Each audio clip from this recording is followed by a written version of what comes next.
Welcome, my children, to another episode of Madame Moxy's Psychic Happy Hour, where we seek to understand the delicate peculiarities of our hearts and the universe through both psychic readings and good food and spirits, both the booze type as well as the afterlife type. I am Madame Moxy, clairvoyant and psychic healer, and today I am joined by my very good friend, Tricia Merryweather. Tricia, as longtime listeners will know, is an author with 3 best-selling books about mysticism and the occult. Hi, Tricia. Why, hello there. Tricia, you are an exceptionally talented researcher and author, but more so than that, you are quite the chef as well, aren't you? Oh, you make me blush. But yes, I like to think I know my way around the kitchen. Every week, Tricia brings in the most scrumptious treats for us. Last week, she made these apple fritter cupcakes with the caramel drizzle on top. Oh my God! Tricia, what have you brought this week? This week, my dear Moxy, I brought pumpkin pecan delight. It's part pumpkin, part pecan pie, part delight. Presented in small, square shapes with just a wink of whipped cream on top and dusted with cocoa powder. They look so good. Listeners, if you would like to know the recipe, it will be listed in the liner notes on our main page. Tricia, what are you drinking tonight? I was feeling a little frisky on my way over and decided to mix myself up a sex on the beach. Oh my, it's gonna be one of those nights, huh? You're the psychic, you tell me. I'm predicting this night can go anywhere and everywhere with enough libations in us. So first things first, Tricia, what have you been up to recently? Well, Moxy, I just came back from my vacation/research trip in the lovely state of Washington. Really? Washington? I do love a drizzly autumn morning in the Pacific Northwest. I spent some time there in my 20s. Really? What did you do while you were there? Oh, a little sightseeing. A bit of magic mushrooms to help me expand my psychic gifts, and a jazz musician named Pierre. Well, I can tell you my vacation was not nearly as exciting as that. I was there researching my new book on paranormal and occult happenings in the Northwest. I'm working on a series for each region of the U.S. What's the title of this one going to be? The working title is Dark Wanderings, a Northwest history of the occult and the paranormal. The publisher likes it, but I think we can do better. Not terrible. Did you discover anything interesting to write about? Ooh, maybe you can give us an exclusive sneak peek. I'm so glad you asked, my dear Madame Moxy. Why, yes, I do have an interesting story to tell.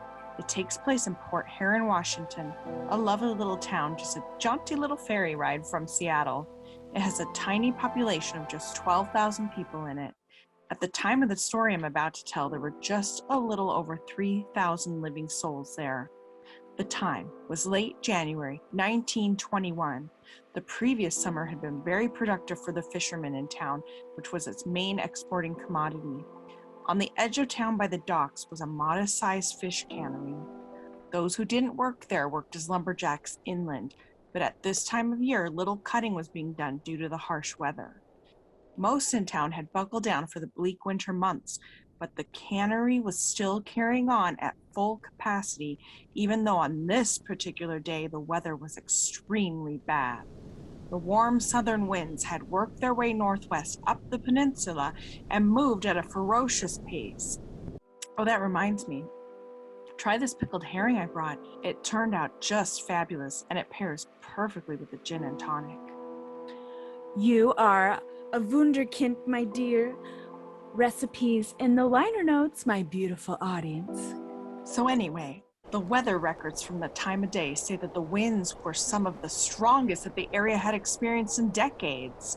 The top speed that was recorded was 150 miles per hour, and that was before the anemometer blew away. An anemometer? That's a device that records wind speed and direction. Another thing I learned researching the story. Oh, I've always found meteorology so fascinating. At least when Brad Stapleton is the one reporting it on the news. He is dreamy. Oh, he's the weatherman on Channel 5, right? Yes. Anyway, back to your story.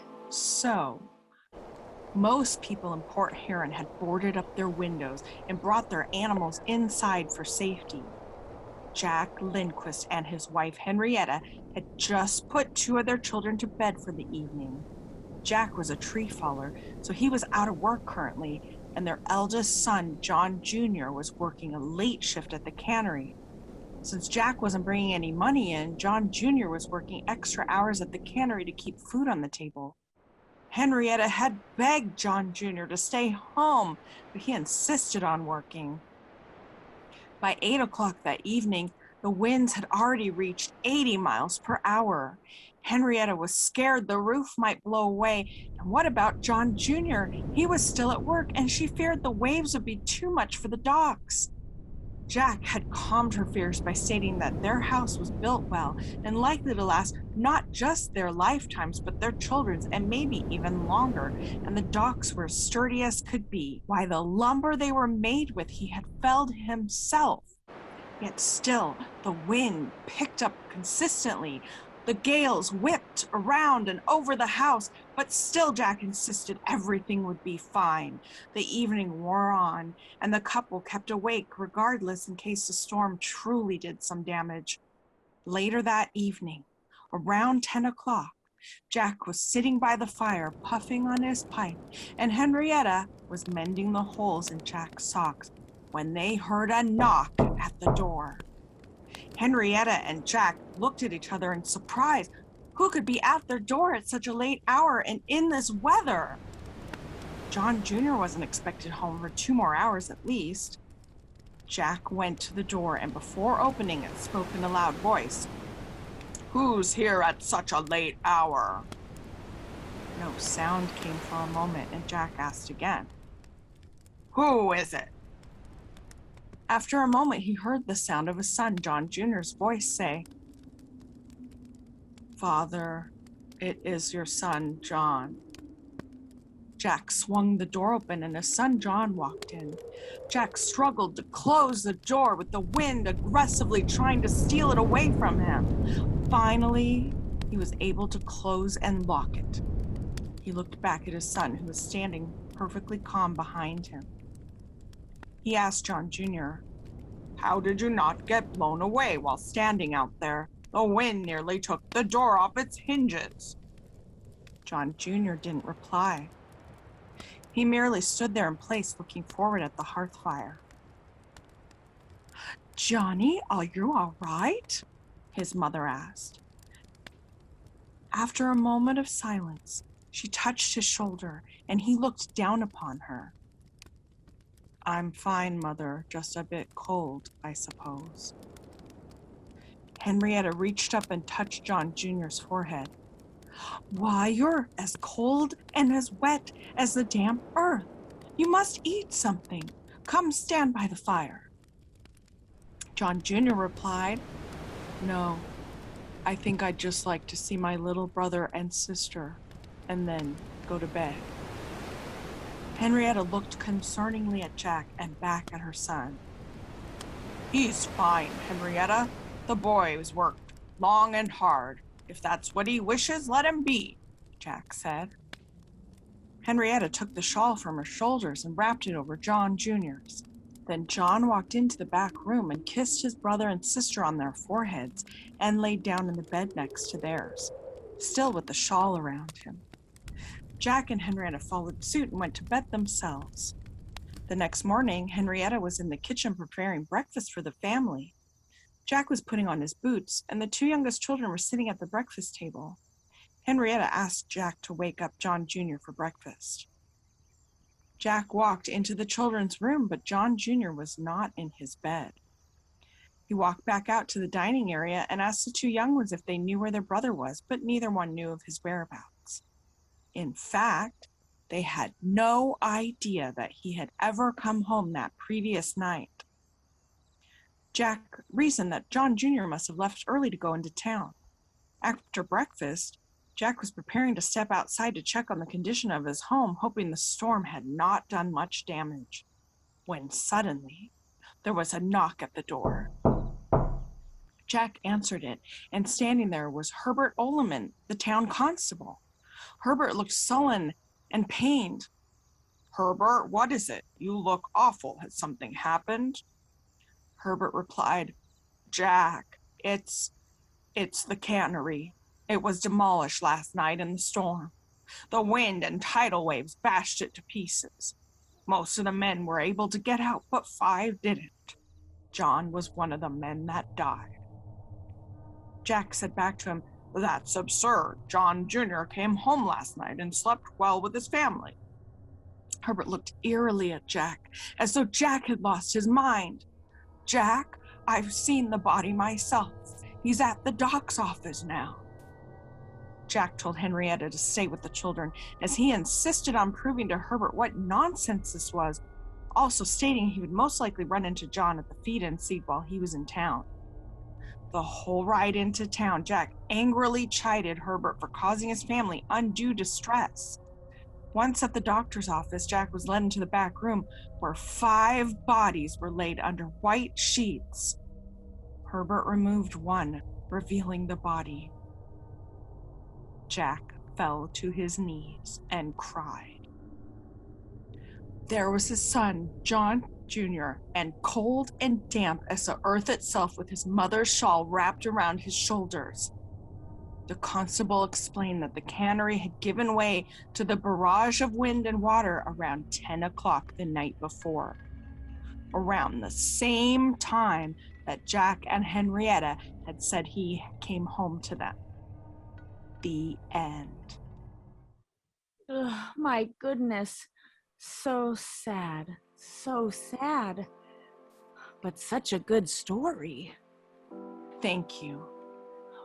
When will the audience be able to purchase your new book, which this story will be a part of? October 23rd, just in time for Halloween. And, of course, we will have links to follow if you, our stunningly brave audience, would like to purchase Tricia's other novels. For 5% off your purchase through Axton Publishing, just use the code Madame Moxy, and you will be helping support the show at the same time. Well, I do believe it is time for the Madame Moxy's live psychic readings portion of our show. This is the part of the show where I take listener phone calls and call upon the psychic energies of the universe to help answer some of their questions about life, love, and the universe. My faithful assistant Zubo will screen the calls, and for those with serious and urgent questions, he shall let you through. Are you ready, Zubo? Yes, Madame Moxy. Caller 1 is Travis from Washington State. Oh, delightful! A Washingtonian, and we just listened to Tricia's spooky Washington story. I feel a connection here tonight. Hello, Travis. How may I use my gifts to help you this evening? Hi, Madame Moxy. First, I just want to say thank you for everything that you do. I'm a big fan of your podcast.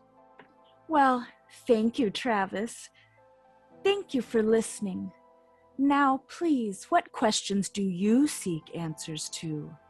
Well, it's about my love life. I've been with my girlfriend for 2 months now, and I think I want to ask her to marry me. Oh, love. How lovely. Yeah. So my question to you is, I have this other side of my life that she is unaware of, and I want to be done with it because I know she wouldn't approve. What is this other side of your life you are referring to? Well, I guess you can say I've been quite the ladies' man before. I've had a lot of girlfriends, sometimes many at the same time, but I want to devote myself to just Sandy now. That's my new girlfriend. I love her very much. The problem is, I still am kind of entangled with one woman, but I plan on ending it soon. Travis, if you truly love this woman, Sandy, then you must end things right away with, oh my God, I'm picking up something. Voices are reaching out to me. Many, many voices. Moxy, my question is this other life of mine with the women. Sometimes I feel like that's who I am. Like maybe I can't stop being that. Can you reach out to the universe and ask if I can actually change? You, the voices, they are women. My God, Travis, how many have there been? Moxy, are you okay? There have been many, almost too many to count. Travis, there's someone here named Veronica. She is telling me something. My God, Travis, what did you do to them all? You monster! Zubo, did Travis say where in Washington he lived? What town is he in? He didn't say, madame. Well, I'm sorry, listeners, but we'll have to end early this evening. Please join us again next week when I will be joined by Tricia here again and a very special guest soon to be announced. Good night and take care, my darlings. Madam Moxy's psychic happy hour. Madam Moxy's psychic happy